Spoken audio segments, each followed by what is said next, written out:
नमस्कार साथियों, स्वागत है आप सभी लोगों का प्रिंस करियर क्लासेस के लाइव वीडियो में। उम्मीद करते हैं आप सभी लोग ठीक होंगे।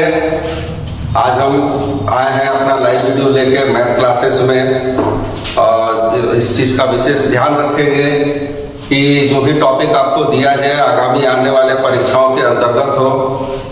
अभी सरकार ने भी हरी झंडी दे दी है नई भर्तियों की, बहुत लंबे समय से तैयारी कर रहे थे। बहुत खुशी की बात है कि आप सब लोग अपने परीक्षा की तैयारी अच्छे तरीके से करेंगे। इस वीडियो के माध्यम से बहुत से लाइव वीडियो है, लेकिन हम अपने तरफ से लाइव वीडियो जो दे रहे हैं वो परीक्षा के अंतर्गत होगा। इसमें दिए गए जो भी प्रश्न होंगे आगामी आने वाली भर्तियों के अनुसार होंगी।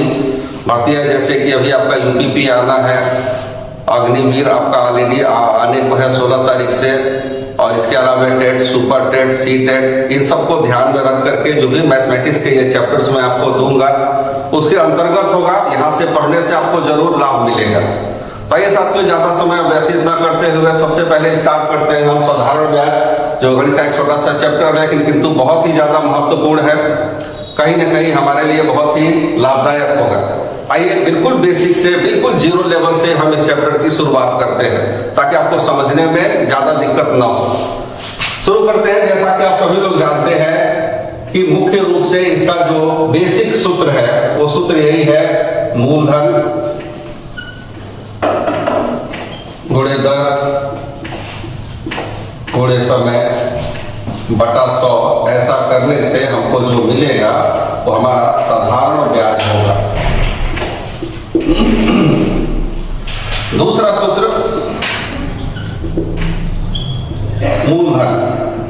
मूलधन बराबर साधारण ब्याज गुणे 100 बटा में दर गुणे समय। इससे हम अपना मूलधन निकाल सकते हैं। तीसरा जो नियम हमको मालूम होना चाहिए वो है आपका दर कैसे निकाला जाए। दर के लिए जैसा कि आप सभी लोग जानते हैं, साधारण ब्याज गुणे 100 बटा में मूलधन गुणे समय। चौथा नियम समय के लिए, समय बराबर साधारण ब्याज गुणे 100 बटा में दर गुणे मूलधन। पांचवा नियम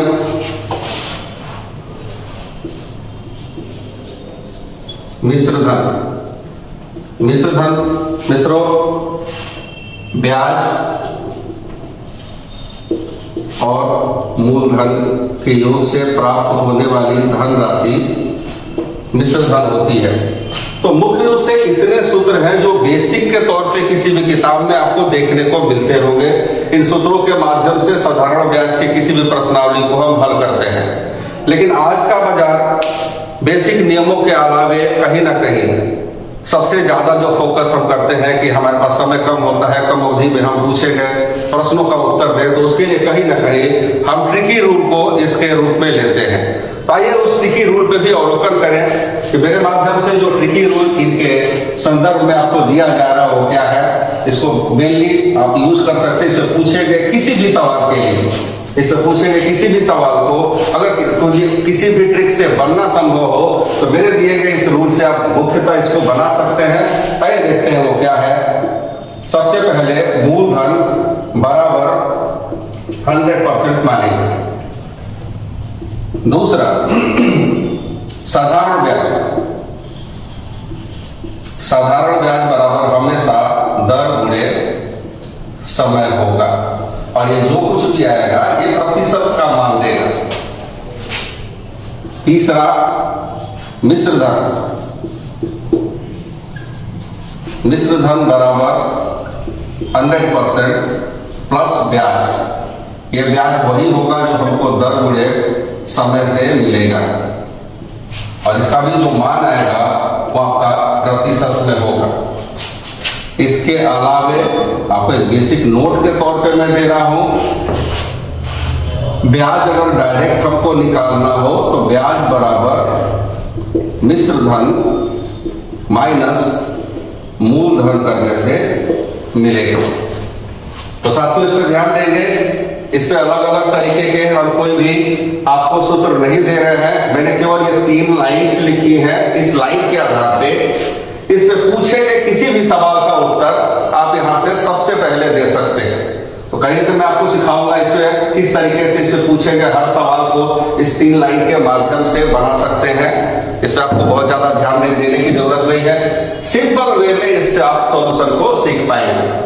आइए चलते हैं अभी पे प्रश्नों पे, लेकिन उसके पहले अब मैंने पढ़ाने में बहुत लंबा समय दिया है और मुझको अनुभव हुआ कि बहुत सारे बच्चे सारे नियमों को जानने के बावजूद परीक्षा में जब कोई सवाल पूछा जाता है तो ज्यादातर उस प्रश्न का उत्तर वो नहीं दे पाते हैं। इसका एक बहुत बड़ा कारण मुझको पता चला, वो शेयर करने जा रहा हूँ आपके साथ कि ज्यादातर लोग सवाल को पढ़ने के बाद उस सवाल को समझ नहीं पाते कि सवाल में क्या चीज की जानकारी हमको दी गई है, क्या हमसे पूछा जा रहा है और किस तरीके से हमें उसको कौन से नियम पे रखना है।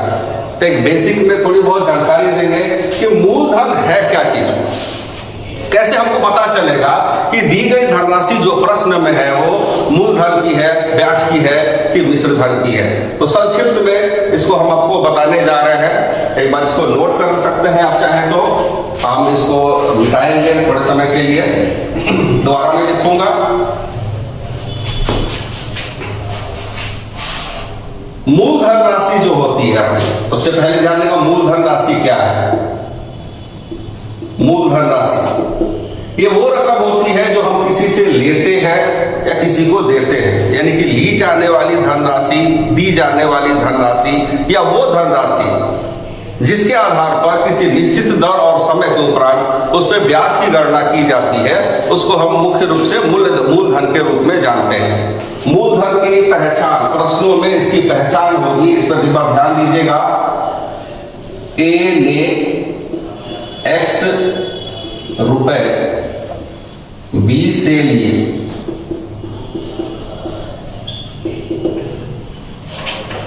दूसरा इसकी पहचान B ने X रुपए A को दिए,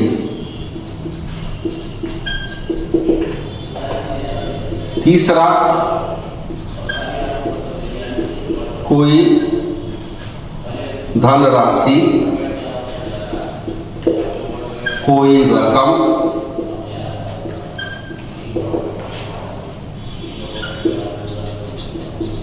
किसी राशि पर आदि, इस तरीके के स्टेटमेंट कहीं ना कहीं इशारा करते हैं उसके मूलधन होने का। दोस्तों इसमें से ध्यान देने वाली चीज ये है कि जो रकम किसी से ली गई हो या किसी ने किसी को कोई रकम दी हो या इस तरीके का स्टेटमेंट, कोई धनराशि, किसी रकम, कोई राशि पर आदि, इस तरीके का स्टेटमेंट कहीं ना कहीं ये मूलधन की तरफ इशारा करता है। मूलधन वो धनराशि होती है जिसपे किसी निश्चित दर और समय के उपरांत ब्याज की गणना की जाती है। आइए अब चलते हैं, इसके अलावा दूसरी पहचान हमारी क्या होनी चाहिए मूलधन के अलावा। अगला जो इंपॉर्टेंट है वो है कि मिश्र धन क्या होता है। मिश्र धन ध्यान देंगे साथियों इस पे।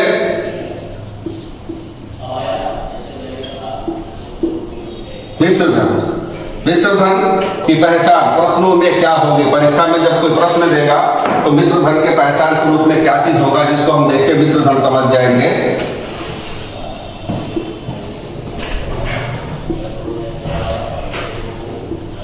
कोई धन X रुपए हो जाता है, कौमा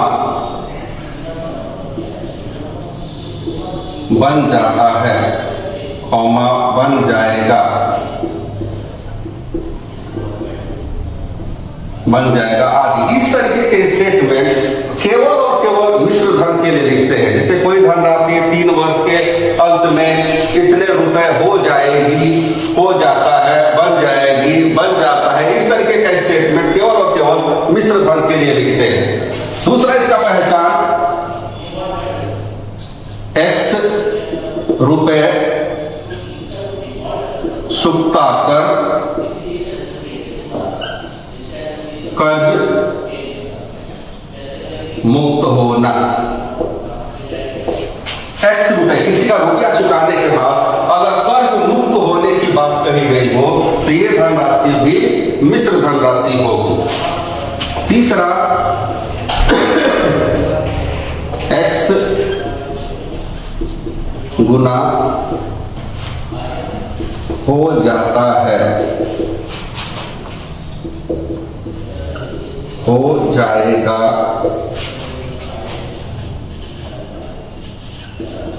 बन जाता है, बन जाएगा। ये भी पहचान है इस राशि के मिश्र भाग होने की। 3 वर्ष के उपरांत वो अपने आप का 3 गुना हो जाएगा, 4 गुना हो जाएगा, हो जाता है, हो जाएगा, बन जाता है, बन जाएगा। इस तरीके का स्टेटमेंट कहीं ना कहीं मिश्र धनराशि की तरफ इशारा करती है। दोस्तों देखते हैं इसके आगे और क्या क्या आपको जानकारी की जरूरत पड़ेगी। ये था आपका मिश्र धन, मूलधन। इससे पहचानने में आपको आसानी होगी कि किस राशि के विषय में क्या लिखा गया है, वो राशि एक्चुअल में क्या चीज है। दर, कोई चीज अगर प्रतिशत में दिया गया, जैसे कि x%, ये दर होता है। लेकिन बहुत से प्रश्नों में प्रतिशत में न लिख करके ये ऐसे भी लिखा जाएगा x पैसे प्रति रुपया, ये भी दर है। अच्छा, x पैसे प्रति रुपया का मतलब, जैसे चलिए छोटा सा उदाहरण ले लेते हैं, जैसे कि 3 पैसे प्रति रुपया, ये भी दर है। लेकिन कितना प्रतिशत? 3 पैसा प्रति का मतलब बटा रुपया में पैसा कितना, कुल 100।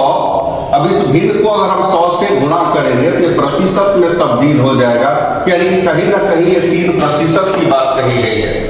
तो दर इस तरीके से या तो डायरेक्ट आपको प्रतिशत के रूप में लिख करके दिया जाएगा, या फिर वो दर को इस तरीके से भी लिख के दे सकते हैं, जैसे कि 3 पैसा प्रति रुपया। इसका मतलब है 3 पैसा प्रति रुपया, यानी कि 100 पैसा गुणे 100 करने पे पता चला कि 3%। तो जितना पैसा प्रति रुपया दिया गया है, डायरेक्ट मित्रों हम बोल सकते हैं कि उतना प्रतिशत की बात कही गई है, जो कि एक दर है। दर का एक तीसरा प्रारूप भी प्रश्नों में देखने को मिलता है, जैसे कि इसी उदाहरण को लेते हैं, 3 पैसा प्रति रुपया प्रति माह। जैसा कि हम जानते हैं दर हमेशा आपको वार्षिक दिया जाता है। अगर वो मासिक रूप से दिया गया हो तो मित्रों यहाँ पे ध्यान दीजिएगा, 3 पैसा प्रति रुपया का मतलब है कि 3%, प्रति माह का मतलब है 1 महीने का, जबकि हमको दर चाहिए वार्षिक, इसलिए गुणे 12 करने पे ये वर्ष में तब्दील होगा, यानी कि ये 36% की बात कही गई है। ये आपका दर हो जाएगा, 36% की बात कही गई है। तो साथियों ध्यान दीजिएगा, दर को 3 रूप में, या तो प्रतिशत के रूप में, या फिर हो सकता 3 पैसा प्रति रुपया, जिसका सीधा मतलब होता है 3%, या फिर उसको बढ़ा चढ़ा के दे 3 पैसा प्रति रुपया प्रति माह, तो उसको वर्ष में बदलेंगे 3 पैसा प्रति रुपया, यानी कि 3% प्रति माह, यानी कि 1 महीने का। सालाना होने के लिए हमको 12 महीने का होना चाहिए, यानी कि 36% यहाँ पे आपका दर बनता है। आइए देखते हैं समय के विषय में, समय क्या क्या देगा, कैसे देगा और क्या क्या हमको बदलाव करने चाहिए। जैसा कि मित्रों आप सभी लोग जानते हैं कि समय हमेशा आपको वर्ष में दिया जाता है। जैसे कि यहाँ पे x वर्ष, ये हमारा समय है। समय हो सकता है वर्ष में ना दे करके, यदि आपको माह में दे x माह, तो उसको वर्ष में बदलना पड़ेगा, क्योंकि समय की इकाई हमेशा वर्ष होनी चाहिए। अगर माह में दिया है तो उसको वर्ष बनाने के लिए बटा 12 करते ही वो वर्ष में तब्दील हो जाएगा। कभी कभी महीने में भी ना दे करके हो सकता है समय को दिन में आपके सामने रखा गया है, तो बटा में आपको 365 करना पड़ेगा और ये वर्ष में तब्दील हो जाएगा।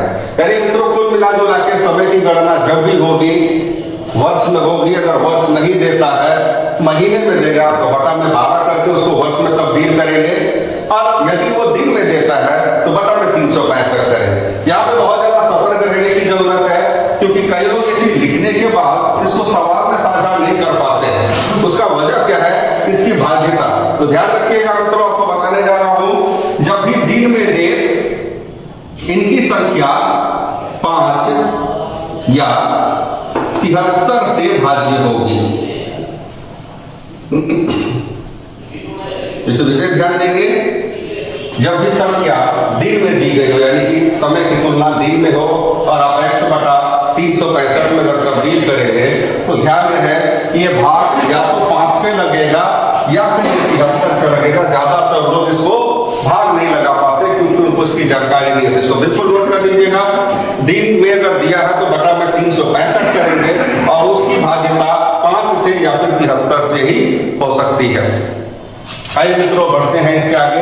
बाकी जो है आपको ब्याज के विषय में हमेशा ब्याज कितना है ये लिख करके देगा और ये आपका ब्याज हो जाएगा।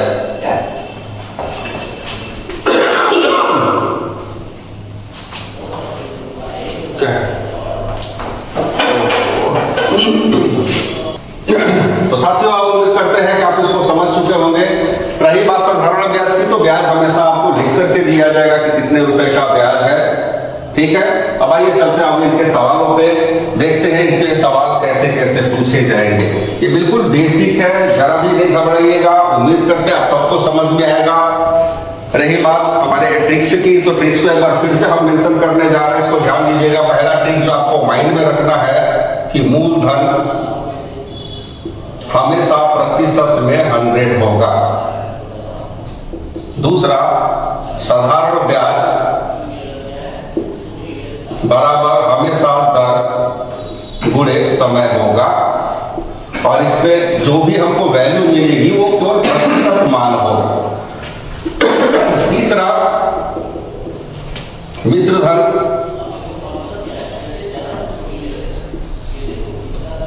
धन बराबर 100% प्लस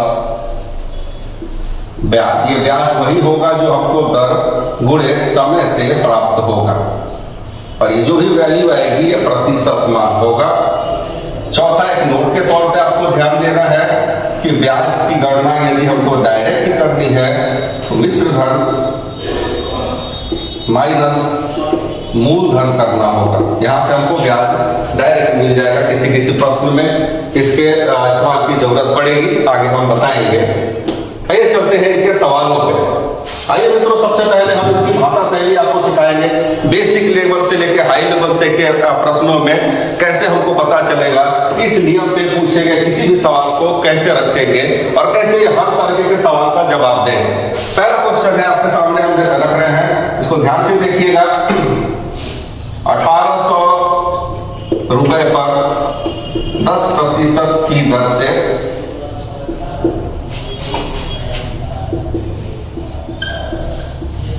10 वर्ष का साधारण ब्याज होगा। ये क्वेश्चन है। 1800 रुपए पर 10% की दर से 10 वर्ष का साधारण ब्याज क्या होगा। आइए मित्रों देखते हैं हम इसको, इस सवाल को इस नियम पे कैसे रखेंगे। सबसे पहले सवाल में दी गई जानकारियों पे हम ध्यान देंगे। आपको जानकारी के तौर पे क्या क्या दिया गया है। 1800 रुपए यहाँ पे मूलधन की भूमिका में है। 10% जैसा कि मैंने बताया था प्रतिशत में है, ये आपका दर हो जाएगा और समय हमको दिया गया है 10 वर्ष। आइए मित्रों देखते हैं, सबसे पहले दी गई जानकारियों में जो जानकारी आपको रुपए या रकम के तौर पे दी गई हो, सबसे पहले प्राथमिकता उसी को देंगे। या ये आपका रुपया नहीं है, ये समय है, प्रतिशत रकम है नहीं। रकम के तौर पर हमारे पास जो जानकारी है वो 1800 रुपए की है और ये रुपया हम देखेंगे किस चीज का है। ये रुपया है मूलधन का और मूलधन का प्रतिशत कितना है 100। तो सबसे पहले हम दी गई जानकारी लिखेंगे। 100% पे जो रकम हमको दी गई है वो 1800 रुपए है और पहला लाइन ध्यान रहे कि हमेशा जानकारी का लिखा जाएगा। उसके बाद सवाल चाहे कितना भी लंबा क्यों न हो, दूसरे लाइन पे हम सीधे सीधे प्रश्न को डालते हैं। आइए देखिए हमारा प्रश्न क्या है। साधारण ब्याज। साधारण ब्याज का नियम क्या कहता है कि दर और समय को गुणा करेंगे तो उसका प्रतिशत मान मिलेगा। दिए गए सवाल में दर और समय को गुणा करें, 10 नहीं है 100, यानी कि 100% की वैल्यू यानी कि ब्याज जो होगा वो कितना होगा माना किया है। यहाँ पे हमने प्रश्न को डाला। अब कुछ नहीं करना साथियों, यहां से सबसे पहले x वाले को क्रॉस मल्टीप्लाई करेंगे, तिरछा गुणा, और ये हो जाएगा आपका 100 गुणे x बराबर में दूसरे वाले को तिरछा गुणा, जो कि हो जाएगा 1800 गुणे 100। x के साथ जो संख्या गुणा हो रही है, आपको जानकारी होगा पक्षांतर करने पे वो भाजक के रूप में आएगी, यानी तब तो x बराबर 1800 गुणे 100 बटा में ये 100 नीचे, 100 से 100 को भाग लगाया और इस प्रकार 1800 रुपये आपका साधारण ब्याज होगा। उम्मीद करते हैं मित्रों ये प्रश्न आपको समझ में आया होगा कि किस तरीके से इन 3 लाइनों के माध्यम से मूलधन, दर, समय जो कुछ भी है उसमें पूछे गए सवालों का उत्तर केवल इतने छोटे से नियम से, बिना इसके किसी भी दूसरे नियम पे जाए, दिया जा सकता है। एक बार फिर से रिपीट करेंगे, जब भी साधारण ब्याज का कोई सवाल आए, आपको ये 3 लाइन्स मैंने रूल के रूप में दिए हैं। आपको कहीं भी किसी किताब में लिखा हुआ इस तरीके का कोई रूल नहीं दिया गया है। देखिए 1800 रुपए 10% की दर से 10 वर्ष का साधारण ब्याज कितना होगा, ये हमने निकालना था। दी गई जानकारियों में सबसे पहले जो रकम दी गई है उस रकम को देखेंगे, और वो रकम है कितनी, 1800। अब हम सोचेंगे ये रकम है किस चीज की, तो दिख रहा है कि मूलधन है। तो चलिए वो मूलधन कितना, 100% मूलधन होता है, यानी 100% पे जो मूलधन दिया गया वो 1800 रुपए। ये पहली लाइन हो गई दी गई जानकारी का। अब सवाल चाहे कितना भी लंबा क्यों ना, अब सीधे चलते हैं सवाल पे। सवाल क्या है, साधारण ब्याज कितना होगा। साधारण ब्याज तो हम चलते हैं ब्याज के नियम पे कि साधारण ब्याज यदि निकालना है तो दर गुणे समय हमको करना पड़ेगा, और दर गुणे समय अगर हम करें तो इसका प्रतिशत बनता है 100। ध्यान रखिएगा, प्रतिशत के नीचे प्रतिशत और वैल्यू के नीचे वैल्यू होनी चाहिए। 100% यानी कि ब्याज की जो रकम है वो कितने रुपए की है, उसको हमने x माना हुआ है, और सबसे पहले x वाले को क्रॉस मल्टीप्लाई करेंगे। ये मल्टीप्लाई को दिखाना है कि 100 गुणा होगा x में, 100 गुणा होगा x में, बराबर का चिन्ह, फिर दूसरे वाले को तिरछा गुणा करेंगे 1800 गुणे 100। x के साथ जो गुणा है पक्षांतर करने पे वो भाजक के रूप में नीचे, इन दोनों को भाग लगाने पे हमारे पास रकम मौजूद है 1800 रुपए की। साथियों को ध्यान से देख लीजिए, अगर कोई दिक्कत हो तो आप हमको पोस्ट करके पूछ सकते हैं। ये है आपका सवाल। अब चलते हैं दूसरे सवाल पे, देखते हैं बाकी के सवाल इस पे बनते हैं कि नहीं। छोटे छोटे सवाल देंगे ताकि आपको इसका इस्तेमाल पहले आ जाए, फिर बड़े सवालों में हम इसका इस्तेमाल भी आपको बताएंगे। और मित्रों तो आपने देखा एक सवाल अभी भी उदाहरण से कि किस तरीके से हम इस 3 लाइन के माध्यम से ऐसे सवालों का जवाब दे सकते हैं। आइए आपका सामने एक दूसरा सवाल है, आइए देखते हैं इसको कैसे बनाएंगे। आप लोग भी चाहे तो कोशिश कर सकते हैं।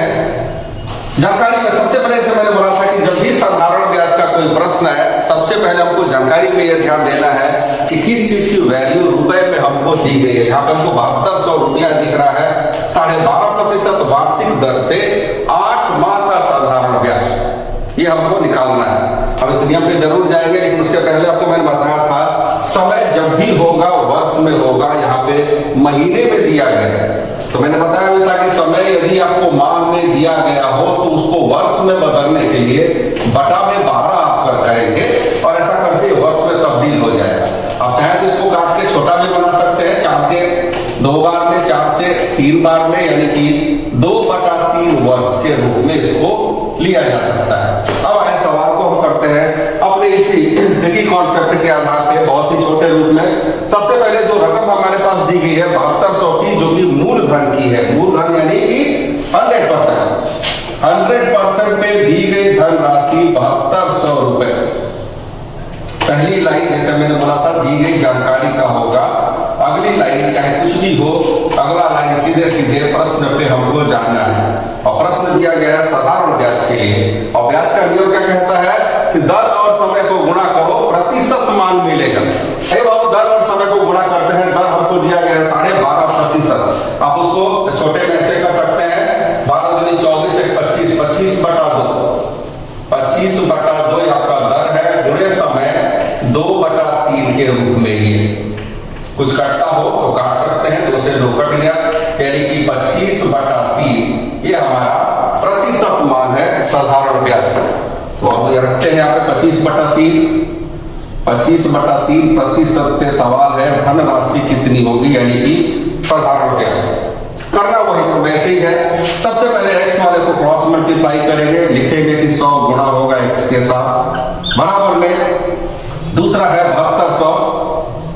7200 गुणे 25/3 x की वैल्यू x के साथ जो कुछ भी गुणा है पक्षांतर करने पे वो भाजक के रूप में आएगा।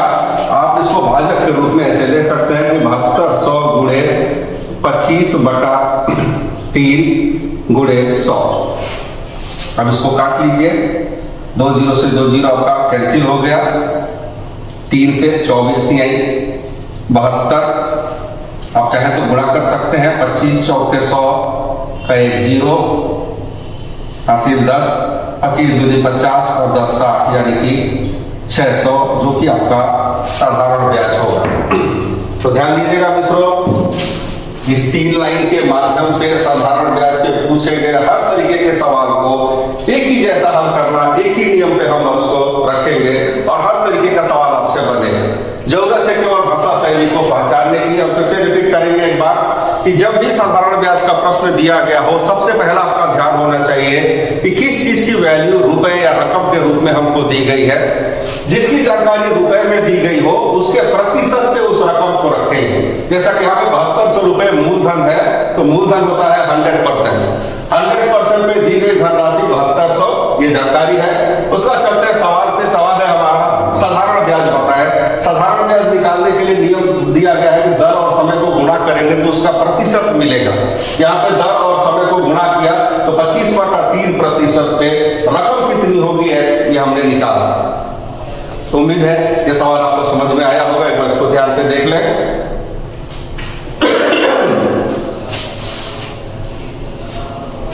आइए बढ़ते हैं अब अगले सवाल की तरफ, देखते हैं इससे अलग सवालों को भी क्या इसी नियम पे बिल्कुल ऐसे ही बनाया जा सकता है कि नहीं। नोट कीजिए। तो साथियों ये है हमारा तीसरा सवाल जो हम इस नियम पे करने जा रहे हैं। 1250 रुपए 14% वार्षिक दर से 219 दिन का साधारण ब्याज ज्ञात करें। अलग अलग तरीके से इस सवाल को परीक्षाओं में रखा जाता है, आपको भी अलग अलग तरीके से हम भी यहाँ पे दे रहे हैं। जैसा कि इस नियम पे मैंने बता रखा आपको कि सबसे पहला जो हमारा ध्यान जाएगा वो कि कौन सी हमको धनराशि दी गई है इस प्रश्न में। जो धनराशि है वो 1250 रुपए है। 1250 यानी कि मूल धनराशि।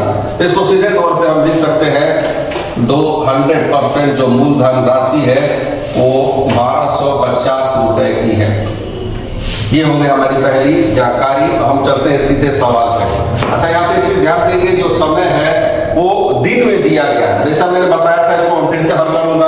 अगर समय हमको दिन में दिया गया हो तो 219 दिन बटा में 365 करेंगे, वो वर्ष में तब्दील हो जाएगा।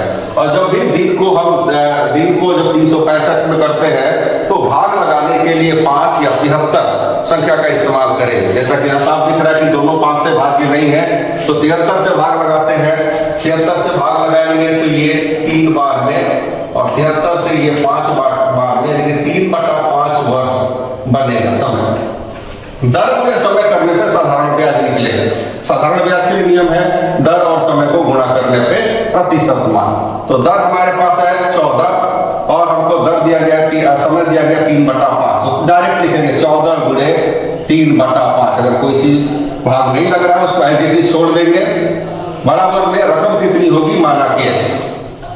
सबसे पहले वही 100 को गुणा करेंगे, 100 गुणे x बराबर में दूसरा क्रॉस मल्टीप्लाई करेंगे जो कि 1250 गुणे 14 गुणे 3 जो कि ऊपर में लिखा है बटा में 5, और x के साथ जो संख्या गुणा है वो भी भाजक के रूप में नीचे आ जाएगी बटा में 100। अब यहाँ पे आपको भाग लगाना है।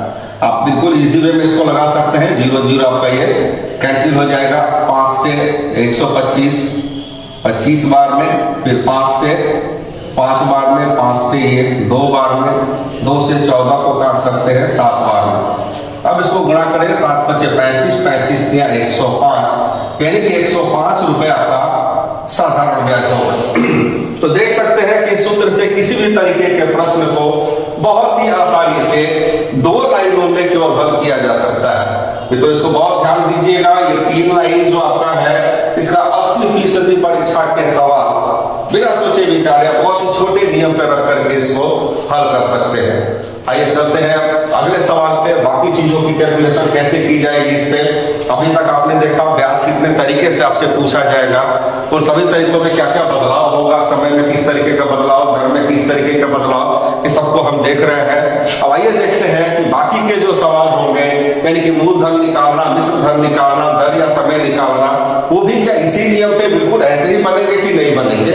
आइए देखते हैं इसके सवाल, बढ़ते हैं अगले सवाल की तरफ। हाँ साथियों, आइए देखते हैं, ये हमारा अगला चौथा सवाल है आपके लिए। तो इसी नियम पे हम इसको रखने जा रहे हैं, ये अन्य सवालों से थोड़ा अलग है। 12,000 रुपए 5 वर्ष में किसी निश्चित साधारण ब्याज की दर से 15,600 रुपए हो जाता है, तो ब्याज की वार्षिक दर है। यहाँ पर आपको ध्यान देना, जैसे मेरे साथियों मैंने बताया था कि प्रश्न को समझना ही प्रश्न को हल करना है। यहाँ पे सबसे पहले आपको ये देखना है कि जानकारी में क्या क्या चीज हमको दिया गया है। यहाँ पे 12,000 रुपए जो है कहीं ना कहीं मूलधन राशि का है, क्योंकि इसी पे ब्याज की गणना होती है। समय अवधि दी गई है 5 वर्ष की, 15,600 रुपए हो जाता है। ये धनराशि किस चीज की है? मैंने बताया था पहली पहचान में, कोई धनराशि हो जाती है, हो जाएगा, बन जाता है, बन जाएगी, ये कहीं ना कहीं पहचान है मिश्र धन होने की। तो 15,600 जो धनराशि है वो मिश्र धन है। एक बार इन जानकारियों को लिखते हैं। मूल धनराशि के तौर पे प्रिंसिपल अमाउंट जो दिया गया हमको 12,000 रुपए का है। दूसरा हमारे पास रेट हमारे पास, यानी कि दर हमारे पास नहीं है, हम मान लेते हैं x%। समय की बात करें तो 5 वर्ष की समय अवधि हमको दी गई है। इसके अलावे हमारे पास साधारण ब्याज, जो कि इस प्रश्न में चर्चा नहीं किया गया है, नहीं है। दूसरा हमको अमाउंट दिया गया है, यानी कि मिश्र धन के रूप में 15,600 रुपए की एक धनराशि हमको दी गई है। अब हमारे पास प्रश्न के रूप में है कि दर क्या होगा। साथियों थोड़ा इस पर ध्यान देंगे बहुत ही ज्यादा। जब भी किसी प्रश्न में, साधारण ब्याज के किसी प्रश्न में दर या समय हमसे पूछा गया हो, तो सबसे पहले प्रश्न में हमको ये देखना चाहिए कि साधारण ब्याज धनराशि हमको दी गई है या नहीं। हमने देखा कि पूरे सवाल में साधारण ब्याज की कहीं पे कोई चर्चा नहीं की गई है, तो सबसे पहले हम साधारण ब्याज के लिए जाएंगे। यहाँ पे मैंने एक छोटा सा नोट दिया था इसी के लिए कि मिश्र धन में से मूल धन को घटाने पे हमेशा हमको ब्याज मिलेगा।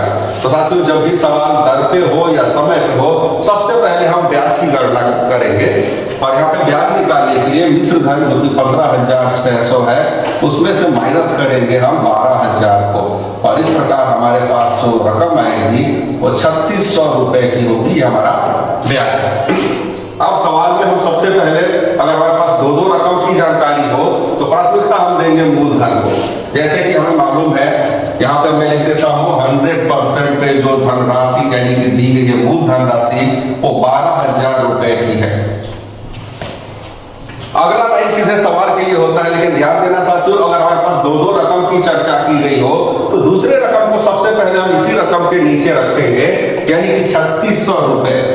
और हम देखेंगे 3,600 रुपए किस चीज की है, तो ब्याज की है। तो इसके सामने ब्याज का नियम, यानी कि दर गुणे समय का प्रतिशत मान जाएगा।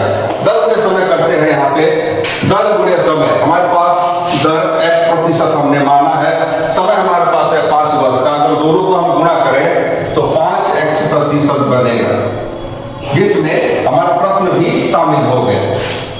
और सबसे पहले हम x वाले को ही गुणा करेंगे, तिरछा गुणा, और इसको हम दिखा सकते हैं कि 5x गुणा होगा 12,000 रुपए के साथ, बराबर में दूसरा वाला क्रॉस मल्टीप्लाई, यानी कि 100 गुणा होगा 3,600 के साथ में।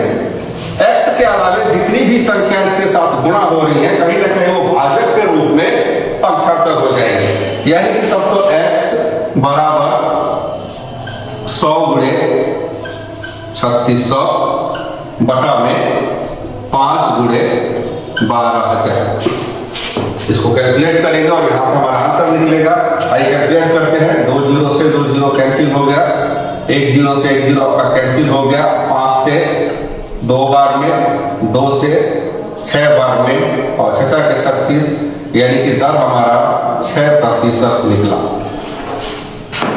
एक लिस्ट पर ध्यान से हम इसी लाइन पे केवल सवाल के अंडरस्टैंडिंग, यानी कि उसके समझ को बना करके हम छोटे से नियम पे इस तरीके के सवालों को भी रख सकते हैं।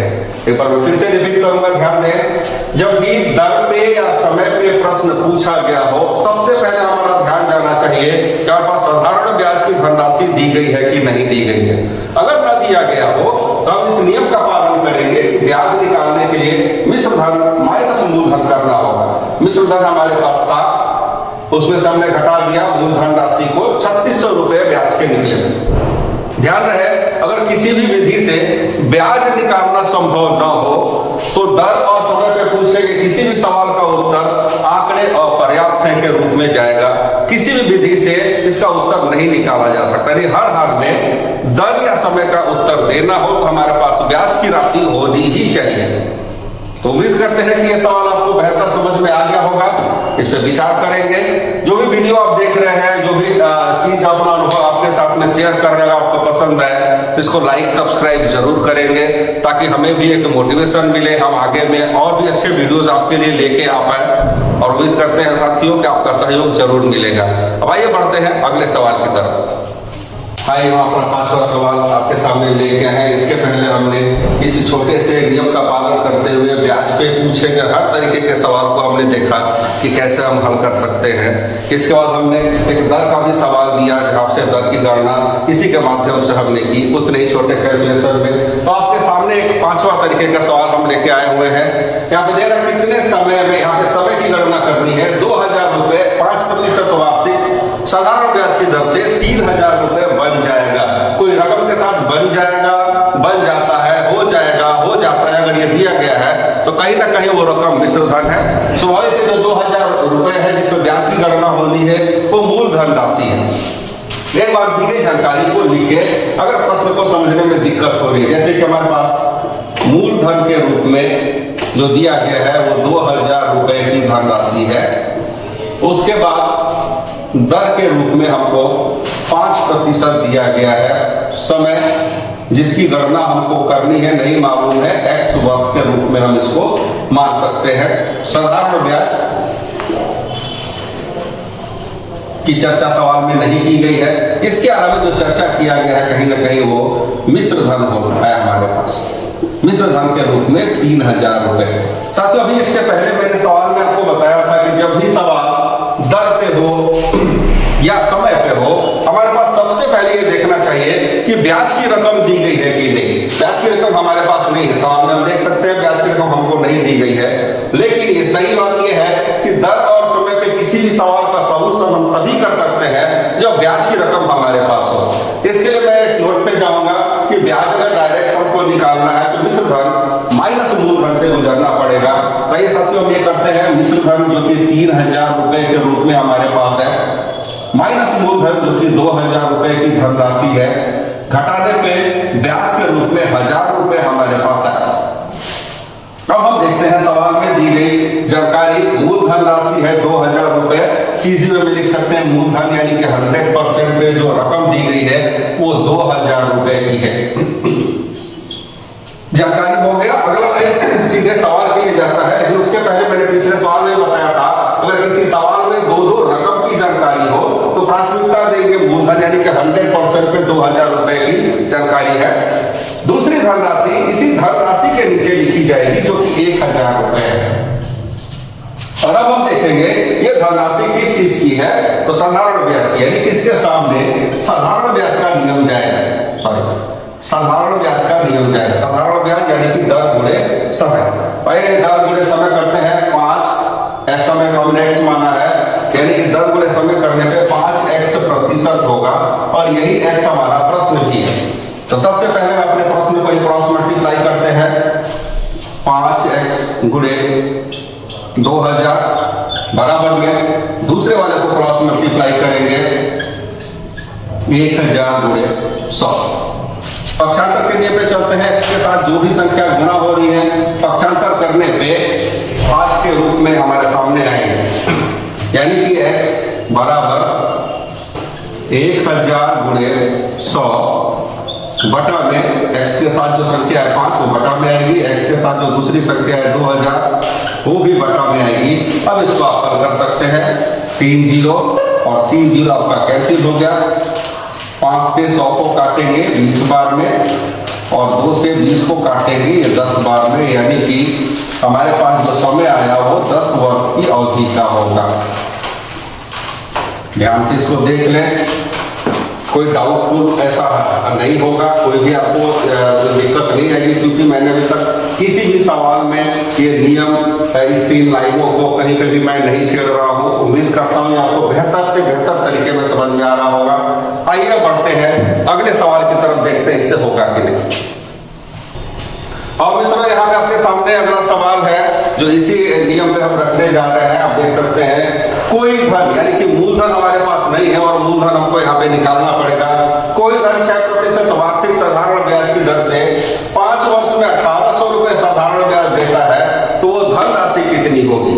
हमको इस लाइन पे ही रखना है, जैसे कि हमने 3 आपको लाइन दिए थे हर तरीके के सवाल के लिए। आइए देखिए हम कैसे रख सकते हैं। उसके पहले हमने आपको बोला था सबसे पहले सवाल की समझ होनी बहुत जरूरी है। हमको पता चलना चाहिए कि सवाल में हमको क्या क्या जानकारी दी गई है, क्या हमसे प्रश्न के रूप में पूछा गया है। जैसे हमको ये पता चलेगा हम उसका हल भी कहीं ना कहीं दे पाएंगे। आइए सबसे पहले नोट करते हैं मूलधन राशि के तौर पे हमारे पास जो जानकारी है वो जानकारी हमको नहीं दी गई है, वो प्रश्न है, यानी कि x रुपए। दर की बात करते हैं, दर हमारे पास दिया गया है 6% वार्षिक ब्याज की दर से।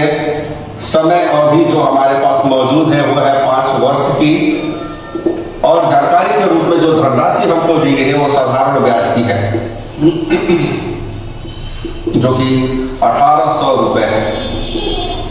मित्रों मैंने बताया था किसी भी साधारण ब्याज के प्रश्न को हल करने के लिए इस 3 लाइन पे जाने से पहले सवाल को पढ़ते हमको सबसे पहले यह ध्यान देना है किस चीज की वैल्यू हमको दी गई। वैल्यू से मतलब है किसकी जानकारी रुपए में, हम बोल सकते हैं रुपए में किसकी जानकारी दी गई है, तो वो है 1800 रुपए जो कि साधारण ब्याज है। तो सबसे पहले हम दी गई जानकारी को ही लिखते हैं।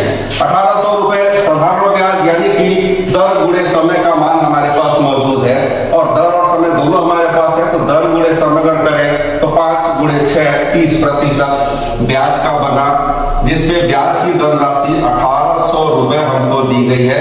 ये पहली लाइन हमारी जानकारी की है। अगला लाइन सीधे सवाल के लिए हम जाएंगे, और सवाल के रूप में मूलधन इस बार हमारा सवाल है। मूलधन यानी कि 100% की वैल्यू, 100% की वैल्यू हमसे पूछा जा रहा है कि कितनी होगी। मानते हैं x। सॉल्यूशन का वही तरीका, सबसे पहले x को क्रॉस मल्टीप्लाई करेंगे, यानी कि 30 गुणे x बराबर में दूसरे को क्रॉस मल्टीप्लाई करेंगे 1800 गुणे 100। x के साथ जो कुछ भी गुणा है पक्षांतर करने पे वो भाजक के रूप में आएगा, यानी कि x बराबर 1800 गुणे 100 बटा में। आप जो कैलकुलेट कीजिए आपका आंसर यहाँ मौजूद है। 0 0 कैंसिल हो गया, 3 से ये 6 और 1 शून्य उतर गया, और मूलधन राशि हमारे पास आ गई 6000 रुपए। तो मित्रों आप देख रहे हैं कि इस 3 लाइन के माध्यम से इस पे पूछे गए किसी भी तरीके का सवाल, जैसा मैंने शुरू में ही बोला था, इस ट्रिकी कॉन्सेप्ट से आप पूछेंगे किसी भी सवाल को एक मामूली से कैलकुलेशन के द्वारा उत्तर दे सकते हैं। समझने की दरकार इसमें यह है कि प्रश्न में कब क्या दिया गया है और उसको कहां पे रखना है, बस इतना हमको ध्यान देना है, जो इस वीडियो में हम पहले ही आपको बेसिक के तौर पे बता चुके हैं कि क्या पहचान होगी। आइए बढ़ते हैं अगले वीडियो की तरफ, अगले सवाल पे देखें अगला सवाल भी इससे बनता है कि नहीं। आइए और साथियों ये है आपके सामने अगला सवाल जो इसी नियम पे हम करने जा रहे हैं। तक आपने देखा कि इस 3 लाइन के माध्यम से साधारण ब्याज से रिलेटेड किसी भी सवाल को हम बनाने का प्रयास कर रहे हैं एक छोटे से कैलकुलेशन के माध्यम से। इस पर आपने देख लिया ब्याज की गणना अलग अलग तरीकों से इसी लाइन पे कैसे छोटे से कैलकुलेशन के माध्यम से की जा सकती है। इस पे मूलधन का कैलकुलेशन अभी हमने किया, इसके पहले हमने दर का किया, समय का किया। आइए देखते हैं कि क्या मिश्र धन के सवाल जो साधारण ब्याज से रिलेटेड है वो भी इस पे बनेगा, तो कैसे बनेगा। ऐसा तो सबसे पहले दी गई जानकारी को हम नोट करके देखते हैं एक बार, कि केवल समझाने के उद्देश्य से है। अगर आपको समझ में आता है डायरेक्ट कर सकते हैं। मूलधन के तौर पे हमको 5000 रुपए की धनराशि दी गई है। दर हमारे पास मौजूद है 8% के रूप में। समय के रूप में हमको समय अवधि 4 वर्ष की दी गई है। इसके अतिरिक्त हमारे सामने साधारण ब्याज जो कि यहाँ पे नहीं है, लेकिन सवाल के रूप में हमसे मिश्र धन इस बार मांगा गया है। तो मिश्र धन राशि कितनी होगी, ध्यान दीजिएगा। 4 वर्ष में कितनी हो जाएगी, कितनी बन जाएगी, कितने रुपए बन जाते हैं, इस तरीके का स्टेटमेंट केवल और केवल मिश्र धन के लिए लागू होता है। यानी कहीं ना कहीं हमसे सवाल के रूप में मिश्र धन पूछा गया है। आइए हम सवाल पे चलते हैं। मिश्र धन हमारा सवाल है, मान लेते हैं 100 रुपए।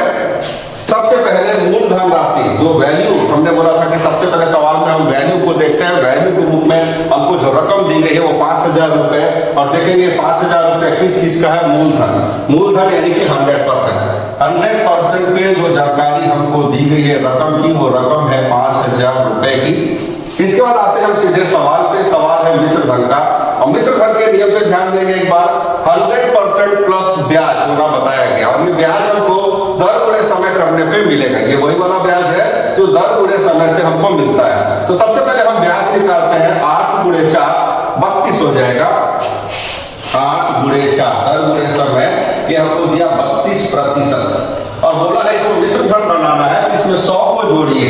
तो 32 में हम 100% को अगर हम जोड़ते हैं, ये बनता है 132%। यानी कि मिश्र धन का जो प्रतिशत है वो 132 है। 132% पे रकम हमने x माना हुआ है। और साथियों कैलकुलेशन का तरीका वही रहेगा। सवाल को सबसे पहले क्रॉस मल्टीप्लाई करें, यानी कि x गुणे 100 बराबर में दूसरे वाले को क्रॉस मल्टीप्लाई करेंगे 5000 गुणे 132।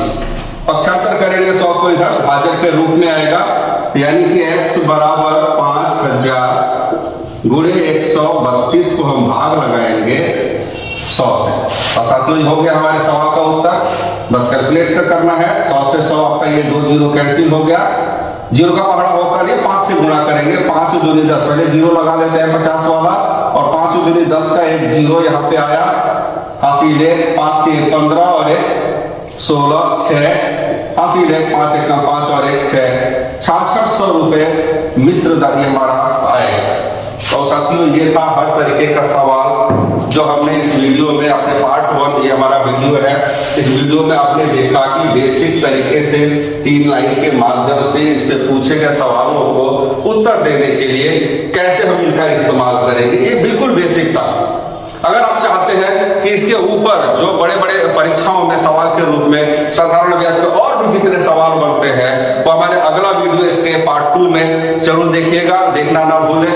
साथियों अगर ये वीडियो आपको पसंद आता है तो इसको लाइक सब्सक्राइब और जितना अधिक हो सके इसको शेयर करें, ताकि हम आगे अपने इस प्लेटफॉर्म को और मजबूत कर सकें और अच्छे तरीके से सजा के आपके सामने और भी बहुत सारे महत्वपूर्ण सवाल आपके सामने हम रखेंगे।